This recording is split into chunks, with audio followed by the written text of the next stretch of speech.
সমাবেশের আজকের পর্বে আমরা কিছু অঙ্ক নিয়ে আলোচনা করব। 10 জন ব্যক্তির একটা দল আছে, যেখানে 4 জন মহিলা, বাকি 6 জন পুরুষ। এখান থেকে 5 জন মানুষ বিশিষ্ট একটা কমিটি গঠন করতে হবে, যেখানে অন্তত পক্ষে একজন মহিলা থাকবে। সেই কমিটি কত উপায়ে গঠন করা যায়, এটা আমাদের আজকের অঙ্ক। তো কয়জন মহিলা নিব, কয়জন পুরুষ নিব, সেজন্য আমরা একটা ছক করি। মহিলা, পুরুষ, কমিটি সংখ্যা।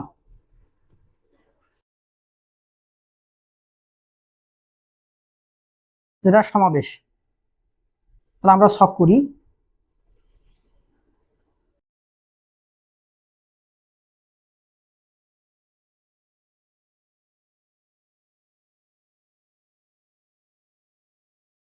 তাহলে প্রথম ক্ষেত্রে আমি একজন মহিলা নিলাম, 4 জন পুরুষ নিব, এটা একটা হতে পারে।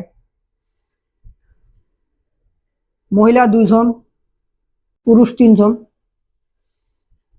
এটা হতে পারে।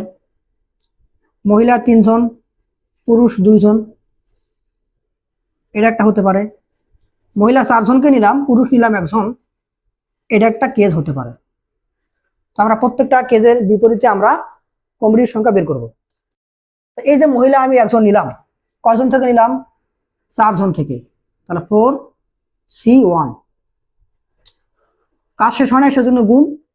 পুরুষ নিব 4 জন 6 জন থেকে, তাহলে 6C4। তাহলে এখানে কত হবে? 4C1 মানে 4, আর 6C4 এর মানটা আমরা বের করি। 6C4 হচ্ছে 6C2, একই মান। 3 দুগুণে 6, 3 5 15। তাহলে 4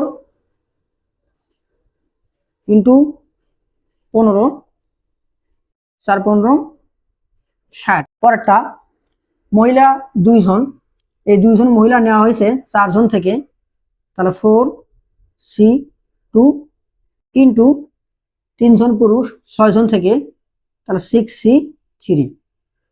তাহলে এই 4C2 কত হয়? 4 ইন্টু 3, 1 ইন্টু 2।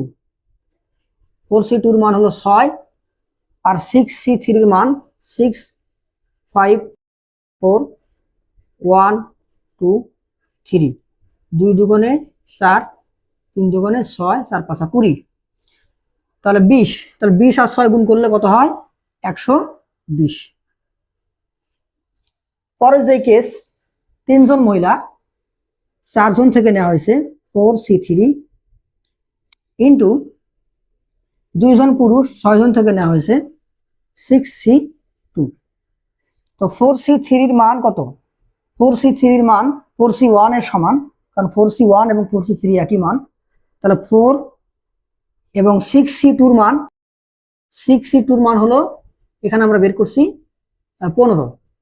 তাহলে 15 আর 4 গুণ করলে কত হয়? 60। পরবর্তী যে কেস, 4 জন মহিলা 4 জন থেকে নিছি, 4C4 ইন্টু পুরুষ 6 জন। এখানে গুণ চিহ্নের অর্থ হলো আমাদের অসম্পূর্ণ কাজ যদি হয় গুণ করতে হবে। এখানে 4 জন মহিলা নেওয়ার পরে কিন্তু আমার কমিটি গঠন শেষ হয় নাই, আরো নিতে হবে, সেজন্য গুণ। এটা আসবে 1 জন 6 জন পুরুষ থেকে, 6C1। তাহলে 4C4 এর মান হলো 1, আর 6C1 এর মান হলো 6। তাহলে এটা কত হবে? 6 গুণ 1, 6 × 6। তাহলে মোট কত হলো? 60 60 120, 120 120 240, 246। তাহলে মোট কমিটি গঠন করা যাবে 246 উপায়ে।